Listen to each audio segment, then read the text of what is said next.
Om Swastiastu, perkenalkan saya Imade Yogi Pramana, NIM 1410711 dari Prodi Pendidikan Ekonomi. Yang terhormat pembimbing 1 saya, Ibu DRA Lulup Endah Tripalupi MPD. Yang terhormat pembimbing 2 saya, Bapak Kadek Raiswena SPD MPD.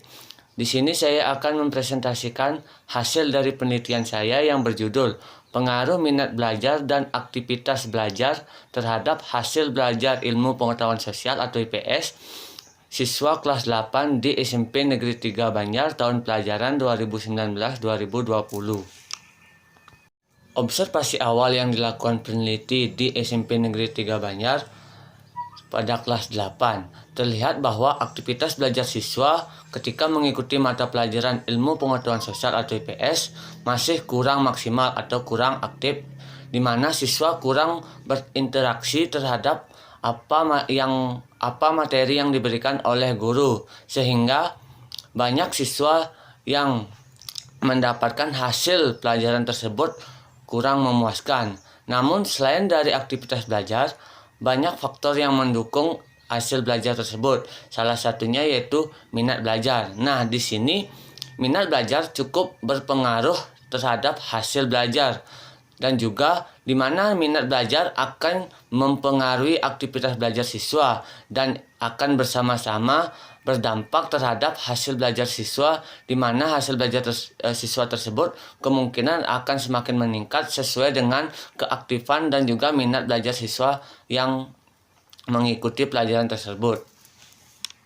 Kemudian di sini saya mendapatkan 4 rumusan masalah, yaitu yang pertama, apakah ada pengaruh minat belajar terhadap aktivitas belajar siswa kelas 8 di SMP Negeri 3 Banjar tahun pelajaran 2019-2020. Yang kedua, apakah ada pengaruh minat belajar terhadap hasil belajar IPS kelas 8 di SMP Negeri 3 Banjar tahun pelajaran 2019-2020. Yang ketiga, apakah ada pengaruh minat aktivitas belajar terhadap hasil belajar IPS siswa kelas 8 di SMP Negeri 3 Banjar tahun pelajaran 2019-2020. Kemudian yang terakhir yaitu apakah ada pengaruh minat belajar dan aktivitas belajar terhadap hasil belajar IPS siswa kelas 8 di SMP Negeri 3 Banjar tahun pelajaran 2019-2020. Kemudian tujuan masalah dari penelitian ini yaitu mengetahui pengaruh minat belajar terhadap aktivitas belajar ilmu pengetahuan sosial atau IPS siswa kelas 8 di SMP Negeri 3 Banjar tahun pelajaran 2019-2020. Yang kedua, mengetahui pengaruh minat belajar terhadap hasil belajar IPS siswa kelas 8 di SMP Negeri 3 Banjar tahun pelajaran 2019-2020. Yang ketiga, mengetahui pengaruh aktivitas belajar terhadap hasil belajar IPS siswa kelas 8 di SMP Negeri 3 Banjar tahun pelajaran 2019-2020. Kemudian tujuan yang terakhir yaitu mengetahui pengaruh minat belajar dan aktivitas belajar terhadap hasil belajar IPS siswa kelas 8 di SMP Negeri 3 Banjar tahun pelajaran 2019-2020. Kemudian setelah kita mendapatkan tujuan masalah, kita akan membahas variabel penelitian ini yaitu minat belajar, di mana minat belajar adalah kesadaran dan kemampuan untuk belajar suatu objek tertentu dengan suatu rasa senang dan juga mempunyai perhatian yang lebih terhadap sesuatu yang disukainya, dan juga ikut berpartisipasi aktif dalam suatu kegiatan. Dalam minat belajar ada 2 faktor yang mempengaruhinya, yaitu faktor internal dan juga faktor eksternal. Selain itu, indikator minat belajar yaitu ada 4. Yang pertama, perasaan senang. Kedua, ketertarikan siswa. 3, perhatian siswa. 4, ketertiban siswa. Dan juga adapun cara meningkatkan minat belajar yaitu yang pertama dengan membangkitkan adanya suatu kebutuhan. Yang kedua, menghubungkan dengan persoalan pengalaman yang lampau. Yang ketiga, memberi kesempatan untuk mendapatkan hasil yang lebih baik. Kemudian yang terakhir, menggunakan berbagai macam bentuk mengajar. Kemudian adapun cara mengukur minat belajar yaitu dengan membagikan kuesioner, di mana masing-masing siswa akan menjawab kuesioner tersebut. Dan pembahasan kedua tentang variabel aktivitas belajar, di mana aktivitas belajar ini adalah aktivitas yang bersifat fisik maupun mental dalam proses pembelajaran berlangsung. Adapun indikator aktivitas belajar yaitu yang pertama, kehadiran di kelas, yang kedua, ketepatan waktu pengumpulan tugas, yang ketiga, kelengkapan buku catatan, yang keempat, menyimak dan memperhatikan penjelasan, kemudian yang kelima dan yang terakhir, menyampaikan pendapat. Selain indikator aktivitas belajar, ada penggolongan aktivitas belajar, yaitu yang pertama, kegiatan visual, kedua, kegiatan lisan, ketiga, kegiatan mendengarkan, yang keempat, kegiatan menulis, yang kelima, kegiatan menggambar, yang keenam, kegiatan motorik, yang ketujuh, kegiatan mental, dan juga yang terakhir, yang kedelapan, kegiatan emosional. Nah, selain itu, faktor yang mempengaruhi aktivitas belajar yaitu ada dua, yaitu faktor internal atau faktor dari dalam, yang kedua, faktor eksternal atau faktor dari luar.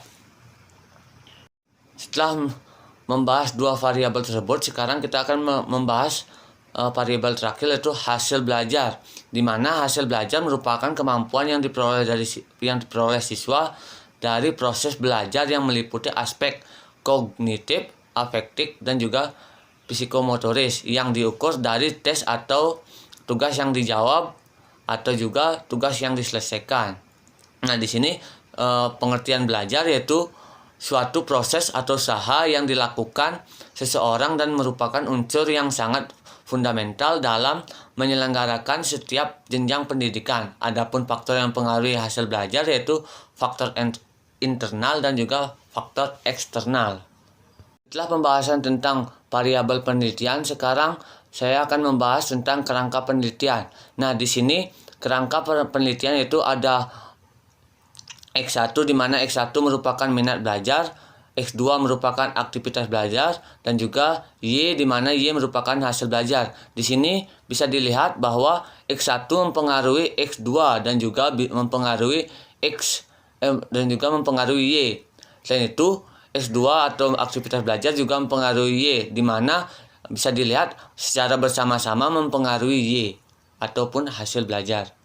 Penelitian.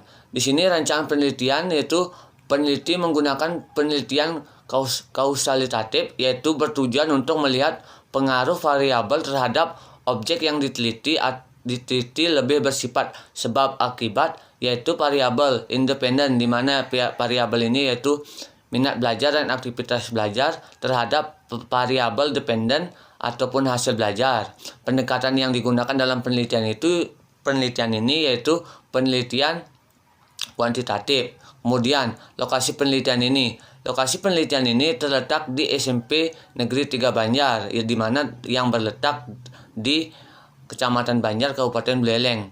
Sedangkan populasi dan sampel dalam penelitian ini menggunakan siswa kelas 8, di mana populasinya yang berjumlah 337, dan juga sampel yang digunakan berjumlah 183 orang dengan teknik pengambilan sampel yaitu adalah teknik proportionate stratified random sampling. Kemudian sumber data dari penelitian ini yaitu data primer, di mana data primer ini dalam penelitian ini yaitu minat belajar yang diambil dari penyebaran angket kepada siswa kelas 8 di SMP Negeri 3 Banjar. Kemudian sumber data yang kedua yaitu dari data sekunder, di mana data sekunder dalam penelitian ini berupa data catatan pihak sekolah mengenai hasil belajar siswa yang berupa nilai rapor. Kemudian metode pengumpulan data. Metode pengumpulan data menggunakan 3 jenis yaitu kuesioner, dokumentasi, dan juga observasi. Instrumen pengumpulan data. Nah, di sini instrumen dalam penelitian ini terdiri dari pertanyaan-pertanyaan yang dikembangkan dari indikator dengan masalah yang diteliti. Adapun pemberian skor terhadap alternatif jawaban yang ada di dalam angket adalah sebagai berikut: sangat sesuai bernilai 5, sesuai bernilai 4, kurang sesuai bernilai 3, tidak sesuai bernilai 2, dan juga sangat tidak sesuai bernilai 1. Kemudian analisis penelitian ini. Analisis yang digunakan peneliti dalam penelitian ini merupakan analisis jalur, uji asumsi klasik. Dalam penelitian ini, penguji menggunakan uji asumsi klasik, yaitu yang pertama uji normalitas, uji homogenitas, dan juga uji regresi linier sederhana. Saya akan membahas pengaruh minat belajar terhadap aktivitas belajar. Nah, di sini bisa dilihat nilai rata-rata siswa terhadap minat belajar berada dalam kategori tinggi dengan jumlah responden sebesar 128, dan juga aktivitas belajar berada dalam kategori tinggi juga, yaitu dengan jumlah 101 responden. Maka dapat disimpulkan bahwa apabila minat belajar yang tinggi akan berpengaruh terhadap aktivitas belajar siswa yang semakin tinggi. Pengaruh minat belajar terhadap hasil belajar bisa juga dilihat di slide. Nilai rata-rata siswa berada dalam kategori tinggi dengan jumlah responden sebesar 128, dan juga hasil belajar berada dalam kategori tinggi dengan nilai 79 responden. Maka bisa disimpulkan atau bisa kita ketahui bahwa minat belajar yang tinggi akan berpengaruh terhadap hasil belajar siswa yang semakin tinggi. Pengaruh aktivitas belajar terhadap hasil belajar. Di sini nilai rata-rata aktivitas belajar siswa juga berada dalam kategori tinggi dengan jumlah responden sebesar 101, dan juga hasil belajar yang berada dalam kategori tinggi dengan jumlah 79 responden. Maka bisa diketahui bahwa aktivitas belajar yang semakin tinggi akan mempengaruhi hasil belajar siswa yang juga semakin tinggi. Kemudian pembahasan selanjutnya yaitu tentang uji asumsi klasik. Yang pertama, uji normalitas atau normality.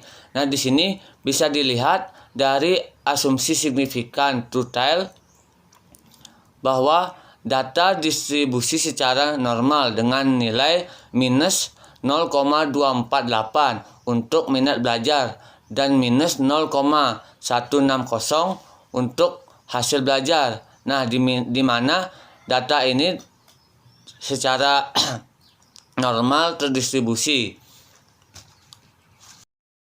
Uji selanjutnya adalah uji homogenitas, yaitu didapatkan nilai signifikan dari hasil belajar adalah 0,037, yang berarti data tersebut secara majemuk karena di bawah nilai alfa, yaitu di bawah 0,05.